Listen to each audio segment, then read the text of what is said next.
Interesting? You must be a 4 subscribers you want. Oh, hello. Welcome to Caffeinated with Charlie William Parks. I am Charlie. Welcome to episode 7. I couldn't think of anything really clever for The Force Awakens, so let's just say this is the way.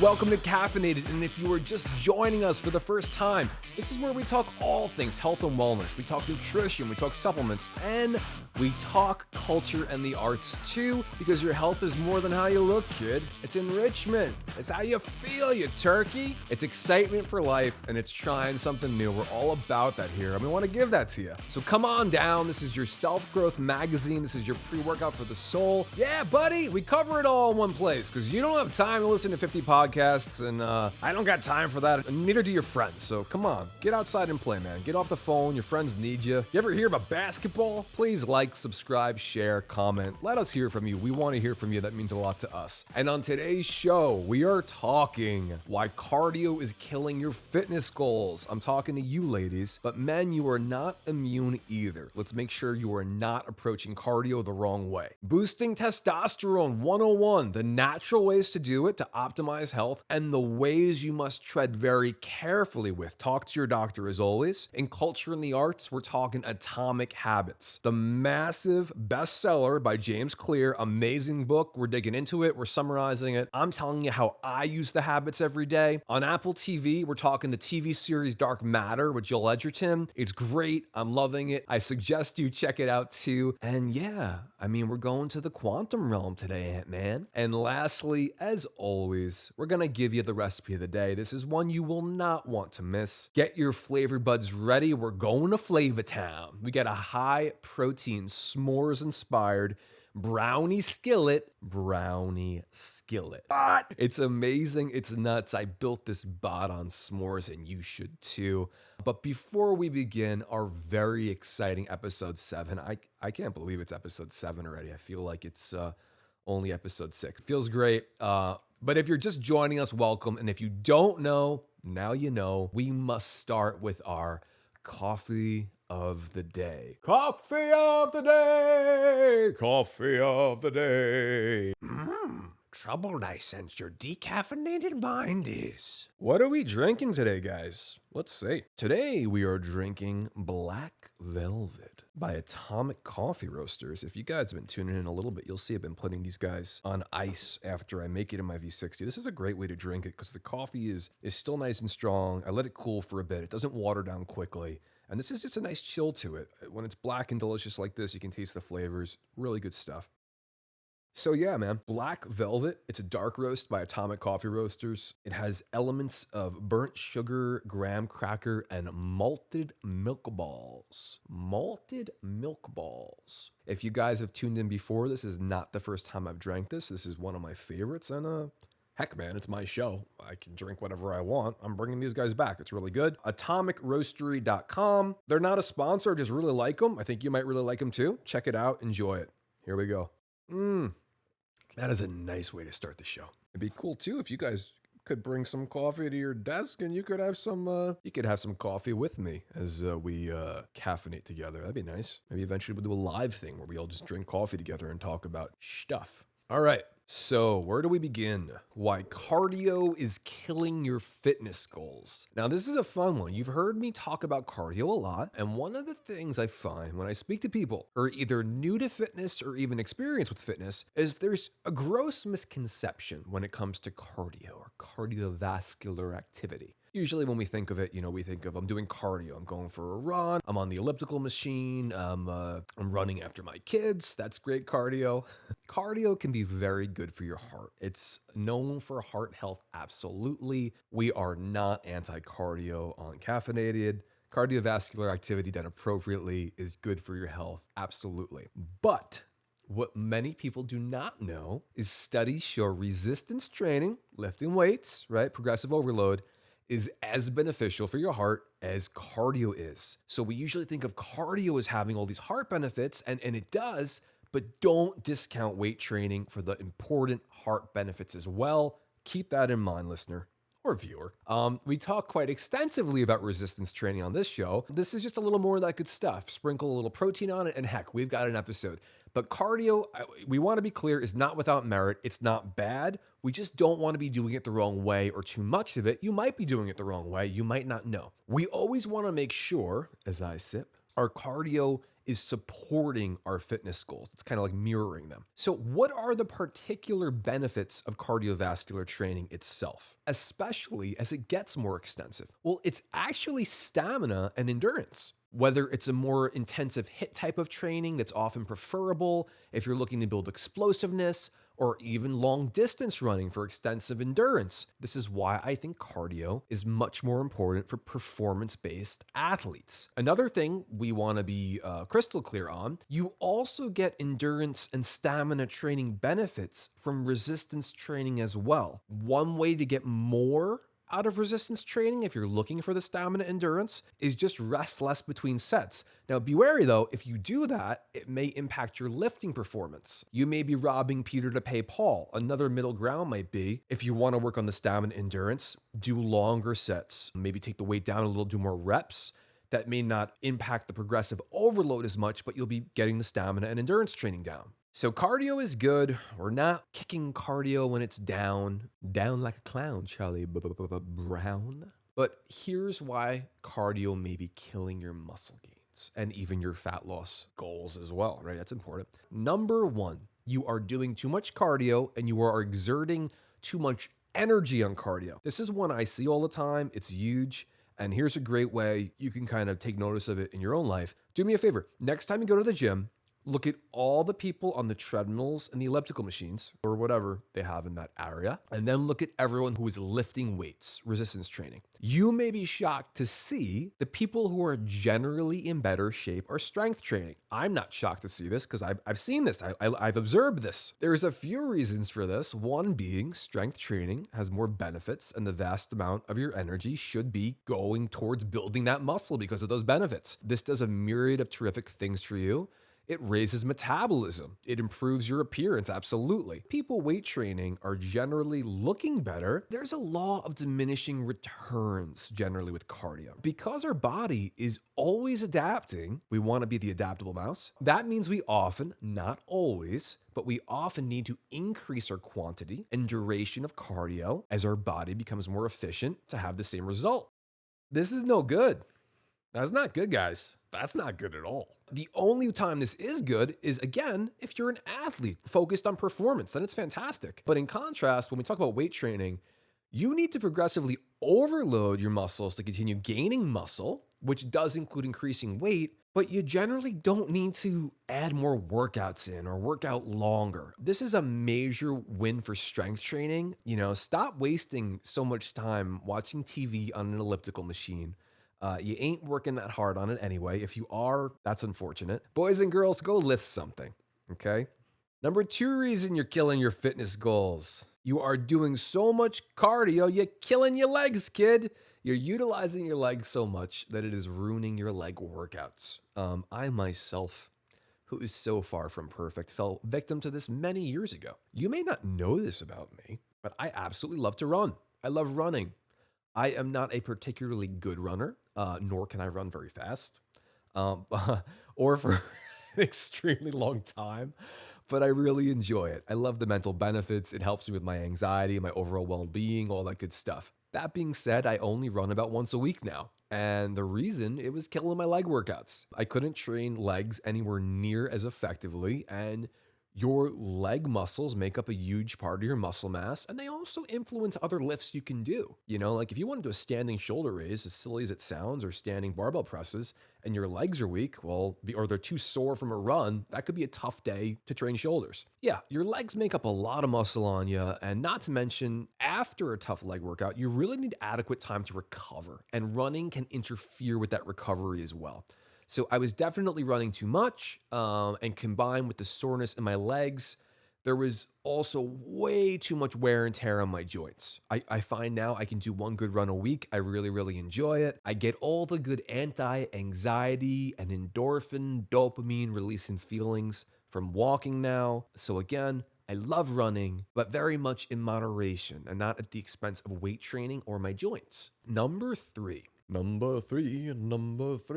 I like you and you like me. So the first two dealt directly with muscle gain, which can impact fat loss, overall well-being. But number three, this is predominantly a fat loss related one.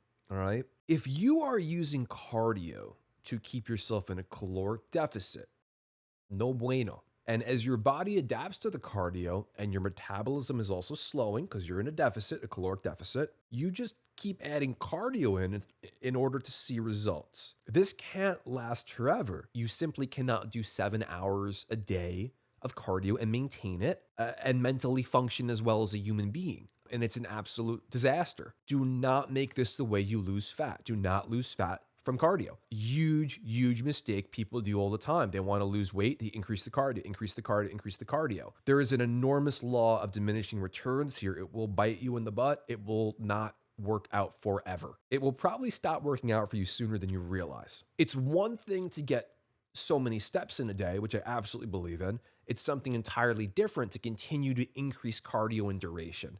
I recommend if you're trying to lose fat, decrease your calories first, as long as it's manageable and you're not for too long in a deficit. And sure, you can add some cardio in to kind of help your deficit, but you don't want to be relying on it. Once you go into maintenance mode when you're no longer in a fat loss phase, really important, you're going to have to keep that cardio up and potentially be increasing it, or your maintenance calories won't be as much as they could be. The idea of going into maintenance, you want to be eating a healthy amount now. You've already been dieting and you don't want to have to be doing 3 hours of cardio a day to maintain that healthy amount. So my advice, if you're not eating enough in a deficit and you feel you need to keep adding cardio, this might be an optimal time to do a reverse diet. Get that reverse diet in the mix. We had a whole episode on it and I'll try and leave you a link over here. It pops up like right here. If you just look at it. Number 4, the next one is something I found with extensive cardio. Specifically back to running in particular, this may be borderline anecdotal to Charlie, but I've heard a lot of people say this, right? I get a ton of steps in walking and I burn calories that way, and my hunger's pretty steady, pretty normal hunger. I'm very happy with it. I also pay a lot of attention to blood sugar and stuff like that if you watch the show, but for whatever reason, running would make my hunger go nuts. It would often be immediately after a run as well. I know there are people who say intense exercise, they're not as hungry after. Sometimes this is the case for me too, but after a long run, I would sometimes be ravenous. And in the muscle building phase, if you can control the hunger to some degree, I could see this being less of an issue because you're in a surplus to some degree. You don't want to go nuts, but chances are you're increasing the cardio because you're trying to lose fat, not because you're trying to build muscle. And increasing your hunger along with the cardio is a zero-sum game. I mean, let me state the obvious as well. The 500 calories or whatever you burn doing cardio for an hour, whatever it is, you can eat those 500 calories in 5 minutes if your hunger is not in check. I mean, I can do it in 43 seconds. I know you've heard this saying a lot. It's cliche, but it's very true. You can't out exercise a bad diet. And this is just one of those ones, you kind of hear and you're like, but this is a true one. You can't. Number 5 reason that cardio may be messing your stuff up.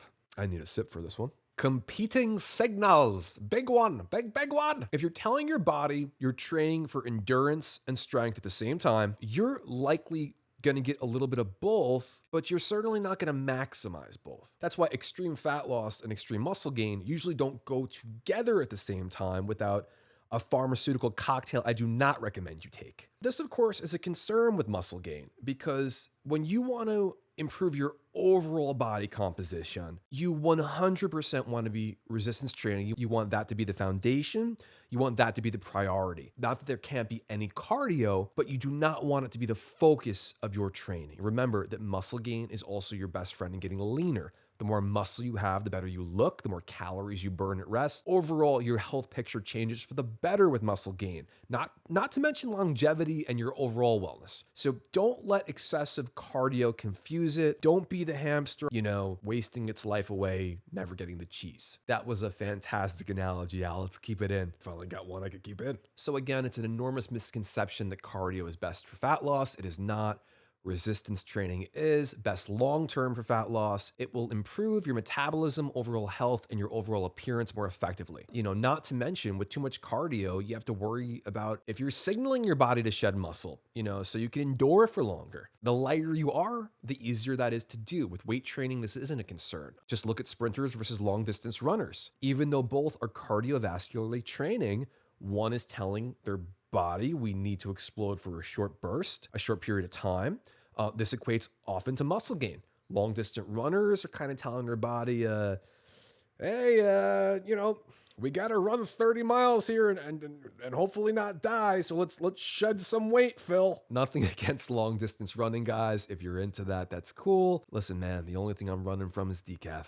Now, I also want to give you an example of how cardio can actually help your weightlifting or your fat loss goals. If you fit into this category, if you're someone who does not have a lot of endurance, and you're just kind of walking around the gym, maybe lifting some heavy weights, maybe you are overweight, maybe you're performing very low reps, kind of power liftery stuff, by allowing you to do the endurance and stamina to move more and longer, cardio can definitely indirectly allow you to build more muscle and lose more fat if it's improving your capacity for resistance training. I also am not saying that powerlifters do not have great endurance. I'm saying you might fall into a category where you do not. So this is a way if your ability to do cardio is impaired to the point it's affecting your ability to weight train.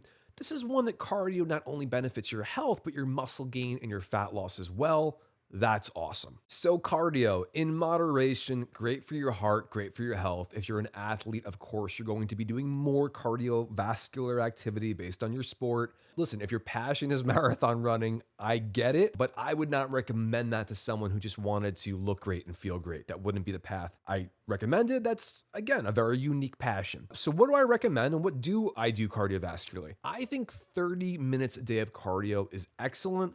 For me, it's usually walking outside if I can with the wife and kids, a beautiful day. It checks off multiple boxes with the sun and just smelling fresh air and stuff like that. I also have a treadmill in the house, and if I'm writing all day or filming or whatever the heck I'm doing, I can get my steps in there if I need to or if the weather's not great, whatever. I find that's great for my heart and great for my health, mental and physical. This also gives me a much more attainable goal when it comes to cardio, just with the craziness of life. I mean, remember, I'm also strength training 5 times per week. I work all day. We own businesses. I have kids. I'm an artist. I'm working on different projects. I'm writing. I'm producing a film. I want time to relax. I want to see my family. I want to see my friends. I'm busy. You're busy. So listen, go about this cardio thing the right way, my faithful listeners. I hope. Don't waste your life on an elliptical machine. I mean, I appreciate you guys too much. I don't want to see you. I don't want to be driving by the gym and be like, oh, look, Tony's been there for 7 hours. Don't do that. Side note on those elliptical machines, you are not burning half the calories those machines say you are. It's absolutely ridiculous. You'll be on there 20 minutes not breaking a sweat, and the stupid thing says you burnt 3,000 calories. Trash. Just absolute machine trash. I blame AI. So that's the bit on cardio, guys. We're not demonizing it. We're not making it a villain. There's no Dr. Doom hiding out in the cardio section. Maybe there is. Fantastic Four is going to be a cool film. But we want to be real about it. Cardio is not often the best route to your fitness goals. And we want to dispel some of those misconceptions as well. We see a lot of that. Make sure your cardio routine mirrors your goals. Let me know in the comments your thoughts about cardio. How often do you do cardio? And frankly, do you think I'm wrong? Is Charlie out of line here? Maybe you think cardio is the way. I just do not. All right, moving on. This one you may think is more for men, but I think women can get a lot out of this too. Not just because it's interesting and relevant in our society today, not just because women are seeking testosterone more today, and I'm not saying that metaphorically, but you may have people you love who can benefit from this information or may stay clear of things because of this information, which is also, I would chalk that up as a win. Hey, you may have a man whose testosterone you'd like to be better. I don't know, maybe, I don't know. So this is it. Testosterone 101, how to boost testosterone naturally and how not to. I am so grateful to you guys. I've been getting a lot of people reaching out and interacting. I'm honestly shocked most of the time. Please keep reaching out because it means a lot to me and it gets me excited when you guys are kind of interacting. And I've been asked more than a few times now about testosterone. Now, part of this is because testosterone's an extremely important hormone, not just to men, but to women as well. And I'm not just talking bodybuilders, but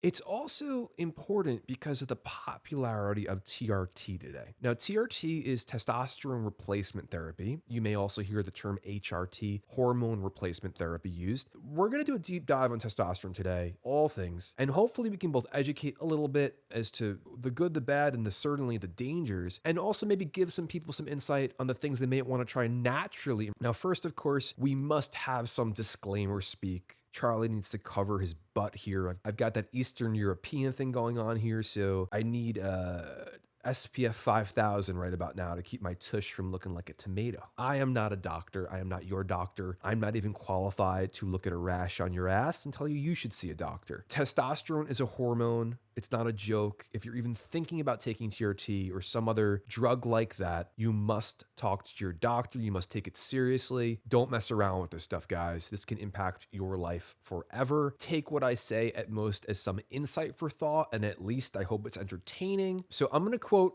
Harvard Health here a bit on this today because they have some great pieces on testosterone. I'm going to link them in the references too if you want to read them yourself, and you should. Always be your own best advocate, right? We're going to get sciencey today, friends. What is testosterone? Testosterone is a sex hormone. Hormones are the body's chemical messengers. They travel from one organ or another place in the body, usually through the bloodstream, and affect many different bodily processes. Testosterone is the major sex hormone in males. It is essential to the development of male growth and masculine characteristics. What does testosterone do? Now, testosterone plays multiple important roles in the body for men and females. For men, specifically, it's development of the penis and the testes, deepening of the voice during puberty. That's why my voice is so deep. I'm up to my eyeballs in this stuff. Appearance of facial hair and pubic hair starting at puberty. Later in life, it may also play a role in balding. No way I'm taking TRT if it means I'm losing my locks, man. I'll lose my power without my hair.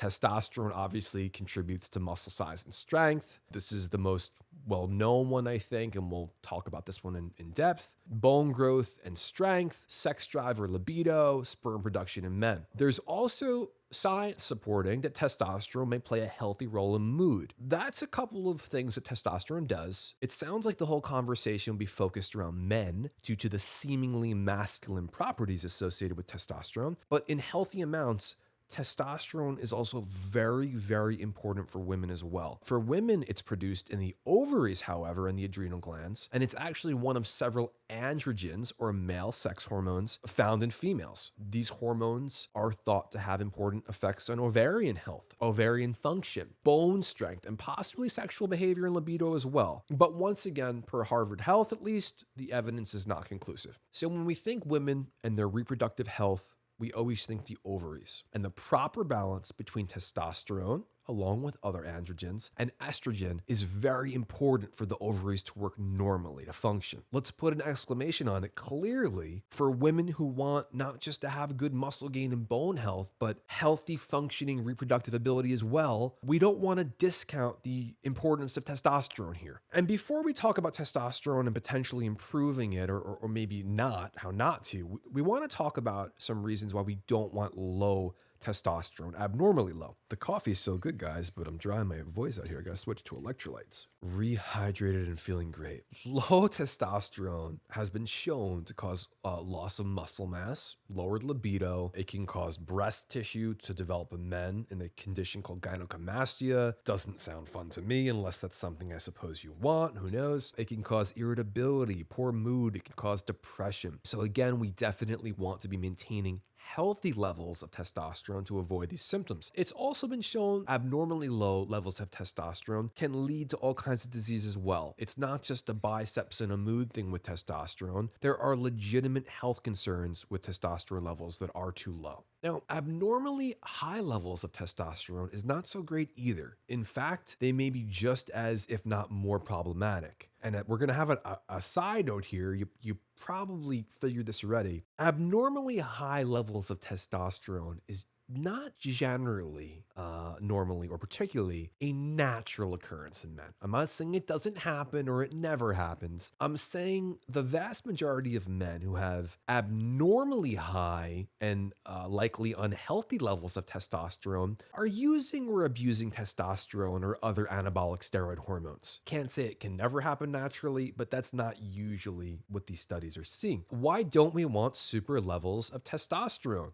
Enormous superhero muscles, right? Well, not so fast. Abnormally high testosterone can cause low sperm counts, shrinking of the testicles, and impotence. This is also the case with anabolic steroids because by artificially giving your body a source of testosterone, and much more than the necessary amount, you're telling your body it don't need to make so much. Not good. Abnormally high levels can also cause heart muscle damage and increased risk of a heart attack, prostate enlargement with difficulty urinating, liver disease, acne, fluid retention with swelling of the legs and feet, weight gain, perhaps in part related to increased appetite, high blood pressure and cholesterol, insomnia, headaches, increased risk of blood clots, stunted growth in adolescence. That means you kids don't go near this crap. Uncharacteristically aggressive behavior, aka roid rage, that's the mood stuff for you. Other mood swings, euphoria, irritability, impaired judgment, delusions. And oh yeah, another side effect is also increased muscle mass. Well, the increased muscle mass sounded pretty good before you heard the 49 other awful things that come along with it. That's the nerdy sciencey speak. I wanted to list all those crummy side effects because I want you to know how serious it is. Now, we know what testosterone is now. We know what it does, and we know the implications of levels that are too high and levels that are too low. We also know people who take testosterone or other synthetic versions of it as anabolic steroids are usually doing it for two reasons. Either A, they're replacing a low level of testosterone, which is what TRT or HRT should be used for when not abused, or B, they're simply wanting to take more testosterone to build more muscle because they want to be more swole, bro. And I shouldn't say just bro either, because plenty of women are using testosterone today as well to build muscle. I'm not just talking bodybuilders. We don't want to be doing dangerous things. We never want to be breaking the law. Don't be an idiot. Here's the part you're waiting for if you want to boost your testosterone, hopefully in a healthy way. Naturally, what you can do that works and what I simply recommend you do not do. Disclaimer here, I know I do not look like an IFBB pro bodybuilder or the Incredible Hulk. I am not so impressive, but I'm stating this for the record because you should know I am somewhat biased. I do not take testosterone, TRT, HRT, elemental P, or anything else to artificially raise my testosterone. I do not take anabolic steroids. I do not take these things predominantly for two reasons. One, in many ways, because I regard myself as health conscious and I just don't think it's worth it. And two, I am way too chicken to deal with half of those side effects I mentioned. Sacrificing my health for bigger biceps or a bigger bench press is not worth it to me. I'm not a competitive athlete. I am not judging anyone who feels differently, but I want to be clear as someone speaking to you guys, to me, it is simply not worth it. However, I am happy to say I do get my blood work done annually, and I do have what's considered pretty high testosterone. I mean, not steroid or TRT levels, but high levels. And there's a couple of things I do, and I'm going to let you know the things that I think work to keep your levels healthy and things that I don't think are worth your time. Also keep in mind, please, normal levels of testosterone are going to vary from person to person. Some people are going to be at the lower range of normal. They're going to feel fine. They're going to be building muscle. They're cool. Some people might not be, but here's a couple of things you can do, maybe supplement wise, lifestyle wise. Some things I do, some things I don't do, but I've heard of that are pretty promising. I 100% recommend blood work if you're going to do any of this stuff, because seeing deficiencies can help you figure things out too. Number one, so if you're deficient in zinc and magnesium, supplementing them can certainly help. Now, this is a more indirect effect, but if you're deficient in those minerals, it can affect your testosterone levels absolutely. Two, vitamin D and cholesterol as well. We want to make sure vitamin D and cholesterol are at healthy levels. Low levels of the two of them can also impact your testosterone big time, not to mention your mood. Cholesterol in particular is a precursor to testosterone. This is one of the reasons that people have problems with testosterone when they start taking statins. Be aware if you are. Number three, you 100% need to talk to your doctor before taking this one. Don't take it blindly. Andrew Huberman talks about this one a bit. That's where I first heard about it. Tonga Ali. It's an Indonesian ginseng. It reduces sex hormone binding globulin, or SHBG. So basically, sex hormone binding globulin, this and albumin bind to testosterone. In normal amounts, this is good. It regulates the distribution of testosterone. But you don't want too much of those two things because it can impact your free testosterone. Free testosterone is the most metabolically available, the most active. Only a small percentage of your testosterone is free, and that's fine, but you really want a healthy amount and ratio of free testosterone, SHBG, and albumin. Tonga Ali appears to be able to help with that. Talk to your doctor before you take that one. Number 4, boron. There are some reports the mineral can also help reduce SHBG, or sex hormone binding globulin. This can help your free testosterone. You want to pay attention to the prostate effects if you're a male, because that can be something that is a concern with metals. Now, those were a couple of things you can do that involve supplements. Not everyone wants to take a supplement or a pill. I get it. Supplements can sometimes have side effects as well. We kind of spoke about that with the minerals, the prostate and whatnot. The Tonga Ali is a whole other category because it's a ginseng. I also know people who would prefer to get everything they need from their diet. So I'm going to give you some natural things you can do as well that are a bit safer. Number 1, make sure you have a balanced diet, but in particular, make sure you're getting enough fat. It's going to vary from person to person, but hormonally, fat is very, very important. This is why, if you've watched other episodes, I always recommend people make sure they're getting enough fat to begin with after protein, then fill the rest of the calories with carbs. So when you're really moving your calories up and down, you're mostly adjusting carbohydrates. Your protein and your fat should be pretty stagnant. You need ample calories and ample fat for healthy test levels. Number 2, we're talking about it again, guys, if you watch the first segment. Lift weights, lift heavy weights. Strength training can impact your test levels a boatload. We talk so much on this show about the benefits of strength training, of course, with adequate recovery and good sleep. And this is just another amazing benefit of lifting heavy weights. So yes, strength training can absolutely help with your testosterone levels as well. Get off that elliptical machine, kid. Number 3, adequate sleep. We have a whole sleep-centered episode I'm working on as we speak for you guys. We're going to dive more into this for sure. But for now, I want to share this with you because we're talking testosterone. If you are one of those people who feel like you'd like to have a higher testosterone level, and you also think you can stay up till 1 a.m. in the morning playing video games, I hope we get another Arkham Knight game soon, man. And then you end up getting like only 4 hours of sleep, your testosterone can absolutely suffer. Sleep quality is essential, so essential for hormone function. Your circadian rhythms, of course, impact this as well. And yes, testosterone function. So prioritize sleep. I can't emphasize it enough. We don't talk about it enough. My testosterone levels were very high a few months ago before a baby girl was born and I was sleeping. I'm afraid to get them checked now. Nah, I'm just kidding. I feel great. But still, if they were affected, I wouldn't be surprised because that's a big one. Now, a reason for this is poor quality and duration of sleep can cause an increase of cortisol, which can throw off your testosterone levels. Long walks are great for getting better sleep and lowering your cortisol. Now, I want to be clear about this too. We've talked a lot about cortisol on the show and the demonizing of it. Cortisol in itself is not bad, but we don't want it to be thoroughly high all day.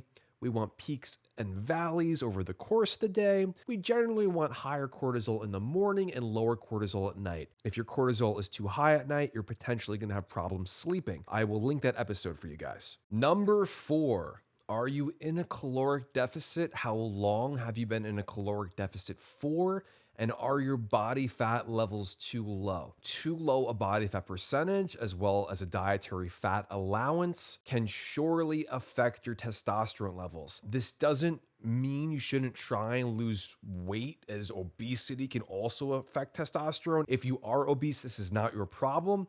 But if you're experiencing diet fatigue, if your libido is shot, if you're tired, if you're not as strong in the gym as you've been, you may want to look at how long you've been dieting for. Easy answer, go on a maintenance cycle or a reverse diet. We'll link to those episodes. Get those hormone levels back up and then get back to losing fat. Number 5, stress. How stinking stressed are you, kid? Stress can abso-freaking-lutely be a testosterone killer. This is a tough one to combat. I don't know if I can combat this one half the time. How do you not be more stressed? I mean, it's like, don't think of a pink elephant. It can be hard to do. It's a stressful world, you know? I can only share with you what I do. I meditate in the morning. I take a few stress fighting supplements like CBD oil, L-theanine. I journal. I write things out. I also recommend if you're going through something, talk to a doctor, talk to a therapist. It can do wonders for you. I think that's why I put extra emphasis on mental health and feeling good on this show. So I hope this show makes you feel good. And I hope you can use some of the things in this show to feel even better. That would make me feel really good. All right. Now, let's talk about a sensitive subject. TRT. Again, I'm not your doctor. Talk to a doctor. Doctor. I'm not a doctor. Don't listen to anything I say. So what's TRT? Testosterone replacement therapy is a prescription treatment that restores normal testosterone levels in men with low testosterone or hypogonadism. So TRT is testosterone replacement therapy, hence the word replacement. TRT is not for men who have already normal levels of testosterone or aren't suffering from symptoms of low test. If you're taking testosterone and you don't need it, you're basically just looking for an excuse to take steroids. You're abusing these drugs. I'm not judging you, but let's call a spade here. Kids, stay the hell away from it, and parents, make sure your kids stay the hell away from it. I would prefer it wasn't abused by anyone in my opinion, but kids in particular, that's a sensitive one for me. I think TRT is really for men who may be getting later in life and may be dealing with the symptoms of lower testosterone. It doesn't mean younger men can't be dealing with that, and TRT is not necessary, but I myself would never even remotely consider taking something like it unless I found myself in the situation where I was suffering from it and I exhausted all my other options. I think that for younger men taking it today, again, not that they won't need it, but they should be the exception to the rule. That is, should not be a normal thing. So yeah, there's a normalization of taking this stuff today that I don't like at all. It pisses me off. I see kids on social media bragging about it like it's a cool thing to do, or taking other ridiculous videos of themselves relating to this stuff. And this is not a multivitamin. This is not creatine, caffeine. This isn't fish oils. This isn't a new workout program. These are not supplements. These are hormones. And yeah, TRT can also be very dangerous. Now, I don't want to discourage people who need it and are talking to a doctor. Testosterone in healthy doses can be very safe when you're doing it the right way, when you're going to a doctor. And if you and your doctor decide you need TRT and you're exhausting other things, you should be hopeful. But TRT in abusive doses can have all kinds of nasty side effects. It can also have life-changing effects as well, as TRT can affect a man's ability to have kids. It can affect fertility. I mean, and men getting this stuff or women getting this stuff illegally makes it so much more dangerous because it can be contaminated with who the hell knows what. You don't know what you're getting when it's illegal. Don't be an idiot. And I shouldn't even need to say this, but I'm going to say it. Don't do anything illegal. Don't break the law. Don't be foolish. It's not worth it. It's unnecessary. Don't put your life in jeopardy for this stuff. And if you do need it, get it the right way with a doctor. Bad boys, what you gonna do? I used to love that show. I feel like if you didn't show up to the cops audition in a white undershirt, though, it didn't really matter what you did. You weren't getting on that show. You could have literally just robbed a bank. If you weren't in your underwear, they were just going to let you go with a warning. But I digress. Here's one of the biggest risks with TRT. Once you start taking this stuff, you are signaling your body not to make this stuff. If you take TRT for too long, you may be needing TRT for the rest of your life. Once your body thinks you've got testosterone coming in, it stops making it.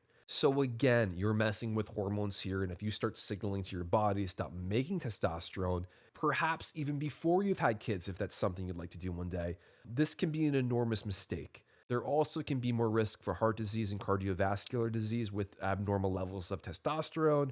There isn't necessarily enormous data to support that it's a risk, but when it's abused like that, it's a lot harder to say it's not a risk. Now, I also want to make a note about celebrities, public figures, and other people openly talking about their TRT use. This one might get me in some trouble, but this is something that personally bothers me a lot because people are getting the wrong impression and because a lot of people are just full of it when it comes to using TRT. First point I want to make. If you see someone jacked out of their mind Hollywood celebrity that looks amazing, big muscles, ripped, whatever. Now, generally, I'm not saying always, but generally, people with abnormally low testosterone levels that would necessitate taking TRT are not enormously jacked. There is an exception to every rule, and there are scientific abnormalities I am sure of in this department. But remember the whole part about testosterone and muscle growth? So if you have like none of it, you're likely not looking like a Greek god. Here is a conversation you might have heard either on TV or the internet or wherever the hell you do things. Oh, yeah, I was jacked out of my mind. I looked like I had a physique that was borderline unattainable naturally. And I decided to go get my test levels checked. Holy cow.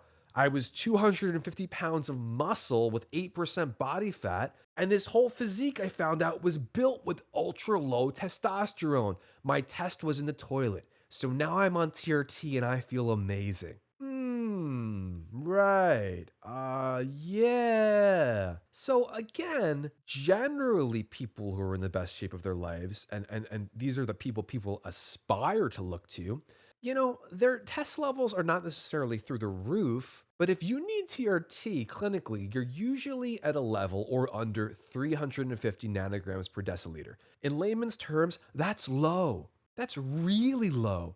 You need pretty low testosterone for a doctor to generally responsibly say you should take this stuff. Part of it is because you're probably not going to ever get to stop taking this stuff. So now let me give you the scenario that probably happened. Again, you should never take steroids and you should never break the law. But this is a hypothetical. If I'm an actor and getting ready for a role and I take steroids and I get jacked out of my mind, oh my God, look at him. What does my body potentially do when I stop abusing steroids? Well, my body stops making testosterone. So if I got in amazing shape taking steroids and then I stopped and then I got my blood work done, it's quite reasonable my testosterone levels could be in the figurative toilet. So what actually happens in many cases is person abuses steroids, person gets in great shape, person's natural testosterone levels plummet, person doesn't feel good after going off steroids.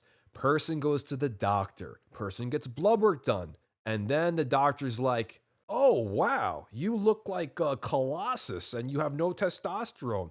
That's so weird. I guess you need TRT. I'm not saying doctors are responsibly saying that or doing that. I don't think most doctors would go near that. And again, if you want to raise your testosterone levels naturally, you can try some of the things I suggested. Of course, if you have serious issues with testosterone, that's only something you and your doctor can make a decision on. And if you're considering TRT, even if it's right for you, please be careful. It may be a great choice for you, but it also may be a mistake that you're dealing with for the rest of your life. I also want to say, if you are legally, of course, taking TRT or other forms of testosterone, I'm not judging you. I'm not looking down on you. That's at best a necessary choice for you to make, or at worst, that's just your choice to make. It's your life. I just want to make sure people know the dangers of this stuff before they even consider it, especially where it's so normalized today. We see so many younger adults abusing this stuff.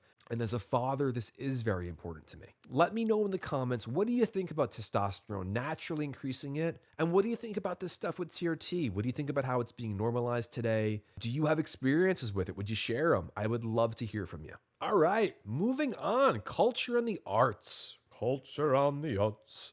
Culture and the arts. Why do we talk about culture and the arts on a show about health and wellness? Well, because health and wellness is more than what you look like. It's more than what you eat. It's more than your exercises. It's how you feel, kid. It's enrichment. It's vigor for life. It's excitement. It's confidence. It's learning something new. It's feeling excited about it. It's waking up in the morning amped because life is filled with joy and it's plentiful. And hey, that's a good feeling. That's why we talk about culture and the arts. I want to give you guys fun things to learn about, to read about, to hear about, to watch, to listen to, whatever. And I want you guys to be able to use them and better your life because of it. I want this to be a span of health, not just a little fragment of it when we sometimes think of health. Today on Culture and the Arts, we're talking about an extremely powerful book. One I am almost certain you've heard of, one that I've read several times, and I find a whole lot of value and wisdom in this book. This, of course, is Atomic Habits by James Clear. If you've never read the book before, and you should, I want to offer you guys an introduction to the book that hopefully kind of whets your curiosity whistle. I did it again, Al. That's 3 times with the curiosity whistle. Oh no, I'm hiring a proofreader. This is too much. I want to offer you an introduction to the book that hopefully makes you curious enough to read it. And if you've already read it, which I imagine many of you guys have, that's cool too. I'm giving you a refresher. I like refreshers. And hey, maybe there's some of this stuff you use every day. Maybe there's 1 or 2 points you don't remember and you start applying it again and you're rolling. Rolling. I'm also going to, of course, share with you guys how I use some of these habits on the daily or some of the ways even I might apply something like this. I am also going to use as a reference here, none other than the man himself, guys, James Clear. So a lot of this is going to come from the website. So what is Atomic Habits? Atomic Habits by James Clear is a comprehensive, practical guide, it is, on how to change your habits and get 1% better every day. Just 1. Using a framework called the 4 Laws of Behavior Change, Atomic Habits teaches readers a simple set of rules for creating good habits and breaking bad ones. Sounds great to me. Frankly, it works. Let's talk about the habits themselves, how I apply them, and where I feel they've made the most impact to me, and even maybe 1 or 2 things I differ with a little bit. Let's look at the 3 key lessons from Atomic Habits, and of course, I'm going to keep quoting James. Who would be better to quote than him? So lesson number 1 is small habits make a big difference. It's so easy to overestimate the importance of one defining moment and underestimate the value of making small improvements on a daily basis. Meanwhile, by improving by 1%, it's not particularly noticeable. Sometimes it's not noticeable at all, but it can be far more meaningful, especially in the long run. The difference a tiny improvement can make over time can be absolutely astounding. Here's how the math works out. It's not my math, it's his. If you can get 1% better every day for 1 year, you will end up 37 times better by the time you're done. Conversely, if you get 1% worse each day for a year, you'll decline nearly down to 0, which is bad. What starts as a small win or a minor setback accumulates into something much, much more powerful. It doesn't matter how successful or how unsuccessful you are right now. What matters is your habits. Are these habits putting you on the path towards success? So focus on getting 1% better every day. I love this habit. And for me, this goes hand in hand with 2 other things I swear by. You might have heard me talk about them before. 1, trusting the process. We talk a lot about that, diet and exercise. And 2, same deal, delaying gratification. And again, exercise is a great example of this. If you trust the process and put in 1% more daily or so many times a week in the case of exercise, you might be exercising that every day, you might not. By the end of the year, you can absolutely be transformed. But the big but here is you need to trust the process enough not to see the results day to day, and you've got to keep trusting the process. This ties directly into delaying gratification, not just because results can take time, but heck man, it's early. I'm tired. I'm grumpy. I want to watch last night's episode of Vanderpump again, not go work out. So this is what delaying gratification is all about. When you trust the process and do it, over the course of a year, like James said, you could end up to 37 times better than where you started. I don't know how much you guys know about or care about investing, but it's something I care about and I'm interested in. And a 37% rate of return over the course of a year is absolutely nuts. Like good nuts, not like bad nuts. Bad nuts. Not to mention, guys, this doesn't have to be a gamble to get that kind of return. You guys are in control of this 100%. It's all about your mind. Lesson number 2 from James. Forget about setting goals. Focus on your system instead. Goals are about the results you want to achieve. Systems are about the processes that lead to those results. If you're having trouble changing your habits, the problem isn't you, the problem's your system. Bad habits repeat themselves again and again, not because you don't want to change, but because you have the wrong system for change to necessitate it. You do not rise to the level of your goals, you fall to the level of your systems. I really like that one. You should write that on a wall. Atomic Habits presents a proven system for building these good habits and breaking the bad ones. This is a really, really cool one, in part because I really, really, really like it. And then I also don't 100% agree with an element of it. I do think you should set goals. I think setting goals, affirming them, and even more so writing them down is really important and powerful. The act of writing itself can really help things actualize. It makes it real often. That being said, I do believe 100%, much in line with what James is saying, the system around the goals are way more important than the goal itself. Back to exercise. Let's say you want to lose 20 pounds so you can see those abs. You want to see those Brad Pitt Fight Club abs. Yeah. The first rule of caffeinated is you do not talk about not eating carbs. So you have your goal, but now what? Well, you can think about the goal every day, but that's not going to do you much good with no system, no plan, and a bag of Doritos in your hand because you're so overwhelmed by the prospect and the process of success that you just jump ship. Success can seem unattainable without a plan, and Doritos are always delicious. Cool Ranch Doritos, man. I've spent nights dreaming about Cool Ranch Doritos. I think I've gone to sleep with bags full of Cool Ranch Doritos in my cabinets and woken up with empty bags of Cool Ranch Doritos in my bed. You wrap your head around that one. So you want the body, you have the goal, awesome. Let me ask you about your system. How will you eat? When will you train? How will you prioritize sleep? How long will your cut or your bulk be for? What foods will be the foundation of your diet? Where and when will you get your shopping in? What supplements will you use? How will you reflect on your progress? Will you use a journal? How will you handle diet fatigue? And how will you handle friends or family that aren't on your plan or supporting your goal? When will you allow yourself room to incorporate the foods you don't want to be eating too much of? How often will you take pictures because you know the scale is way too misleading? Will you use a macro tracking app? Will you weigh your food? What kind of weight training will you do? How many days a week? Who will you rely on if you aren't seeing the results you want in your plan? And what will the actual goal be? And how will you celebrate it? When you can answer those questions, perhaps not all of them, but a good handful of them, you then have a plan, my friends. With a plan comes trial and error. With trial and error comes successes. You learn what works for you, and then, only then, can you develop your system. Because what works for me, as much as I love sharing it with you, may not work for you. That's why so much of the fun is in the journey. You can learn a lot about yourself in the process.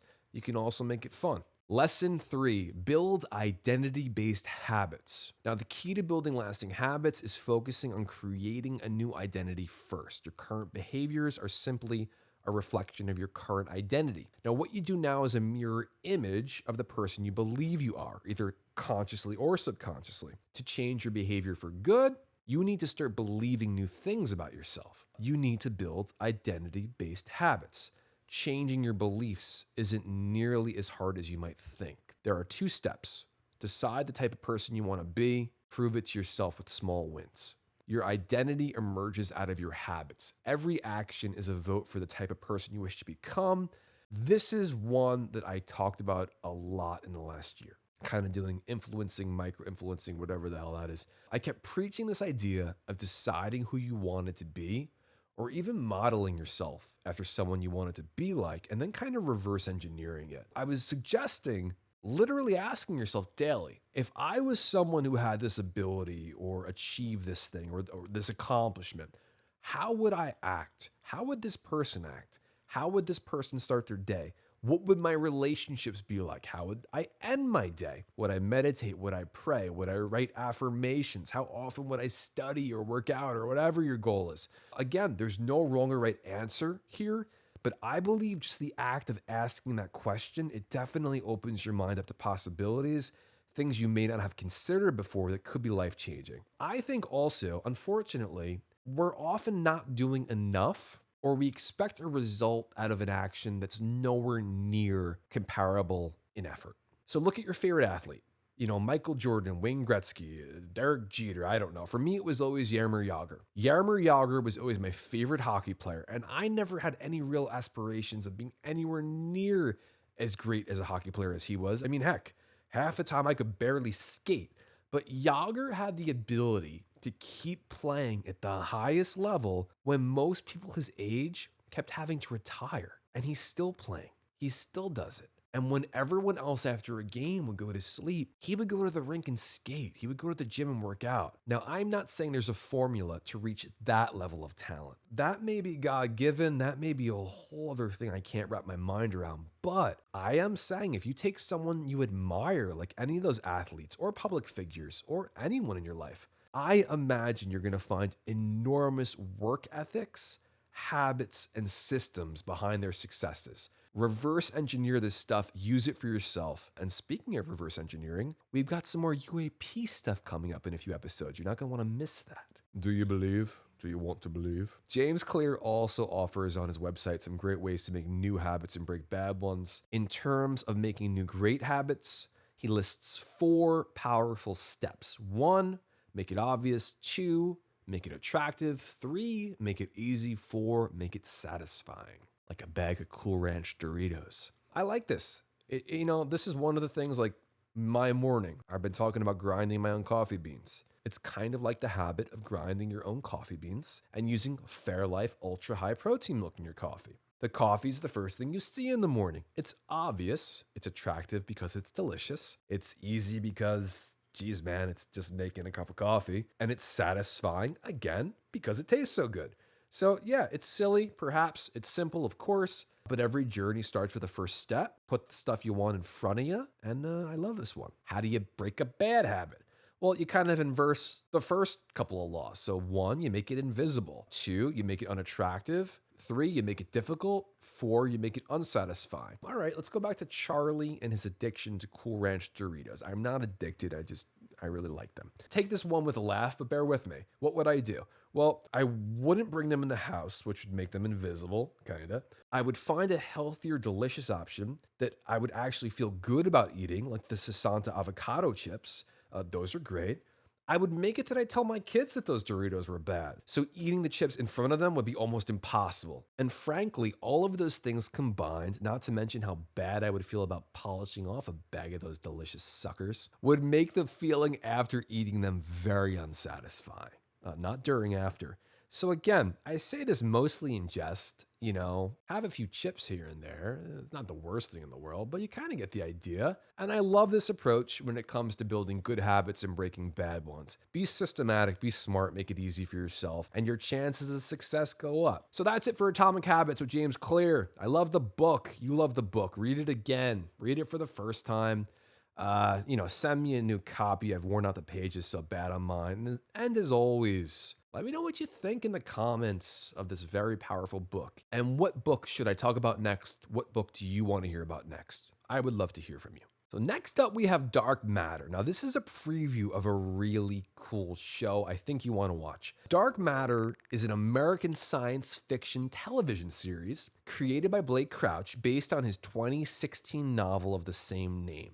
It premiered on Apple TV on May 8th, this year, 2024. I must tell you guys, I have been watching Dark Matter the last few days. I just turned it on. It looked fun. It's been really great. It's so funny too. Our first episode, we actually did a deep look at Pearl Jam's new album, Dark Matter. And here we are in episode 7 talking about a TV show, Dark Matter. Coincidence? I think so. It's almost like we're existing in a state of flux, my friends. I'm about 4 episodes in now, and I thought rather than finish the show and then talk about it with you guys, let me see if I can get some of you guys to watch along with me, and you can let me know what you think too. So the show stars Joel Edgerton, Jennifer Connelly, and Alice Braga. They are all really great in it. Everyone in it's really great. Even the people I didn't mention, there's really no one bad in it. Joel Edgerton in particular is a really great lead in the show. He carries it well, and without giving too much away, he does a really great job of showing all the sides of his personality. What's so cool about this show is, here on Caffeinated, obviously we talk health and wellness, and you think supplements and nutrition at first. But then culture and the arts, we get into enrichment. We talk about, things we enjoy, things that make life more fun. And we've been talking about some sciencey things on the show. Lately in particular, last week, we talked about the James Webb Telescope and its implications of our understanding of the universe. But bringing it back to Dark Matter, The show also deals with science in an incredibly fun way. And yes, we need to suspend disbelief. This is fiction, but Dark Matter is a show that deals directly with quantum mechanics, specifically the Schrodinger equation. Now, I'm not even going to begin to try to explain to myself, let alone you guys, quantum mechanics. That would be an ultra self-deprecating experience. But in my very juvenile understanding, what are quantum mechanics? Or what is quantum theory? Quantum theory, I know, is the branch of physics theory that seeks to explain phenomena occurring at an atomic and even smaller scale. So I like this definition because my sleep-deprived man brain can almost wrap my head around it. Basically, it sounds like to me, quantum theory is like, now hold on, I'm going to give you my impression of quantum theory, personified in kind of a bro sciencey way. Let me prepare myself. So here's my impression of quantum theory. This is how the scientists intend for you to think of it. What the hell's going on with these really, really small atoms and even smaller stuff? We're gonna need a theory to explain it, and I'm the guy for the job. People don't like it when we don't got answers, guys, and I don't like it when people don't like stuff, so I got this. Look at me, I'm quantum theory. If you know any scientists, please don't share it with them. Now, Schrodinger's equation is even more interesting than my fantastic impression, if that's possible. Specifically, though, there's a thought experiment you may have heard of called Schrodinger's cat, which the show Dark Matter leans heavily on. So it's kind of a cool thing to know about. But briefly, if you're going to watch the show, and you should, this is kind of Schrodinger's cat. It's a famous thought experiment that demonstrates the idea in quantum physics that tiny particles can be in two states at once until they are observed. It asks you to imagine a cat in a box with a mechanism that might kill it. Until you look inside, it is suggesting the cat is both alive and dead at the same time. That's not me, that's Schrodinger. The reason for this is the cat's fate is being linked to a random subatomic event that may or may not occur. I know what you're thinking. A vial of poison, a sealed box, a Geiger counter, a cat. It all sounded fine until they added the cat. I agree. I am an animal lover, and no way you're doing this experiment on a cat and getting away with it today. That's because a cat is a cute animal. If we're gonna be doing experiments on animals involving Geiger counters, you're gonna need to be using possum, rat, tarantula breeds, like the really ugly kind. I'm not talking the cute possums either, not like sugar gliders. I love sugar gliders. I mean, we're talking New York City, just mug you and eat you pizza rats. If you think you're getting away with this experiment, you best leave the kiddie farm alone. I don't want to see kids upset. I say this in jest, of course. This is not a real experiment. Don't try it. Don't be foolish. That wouldn't be cool. But this is a thought experiment, and the thought experiment within quantum mechanics that Dark Matter leans heavily on. Again, this is a really fantastic show so far.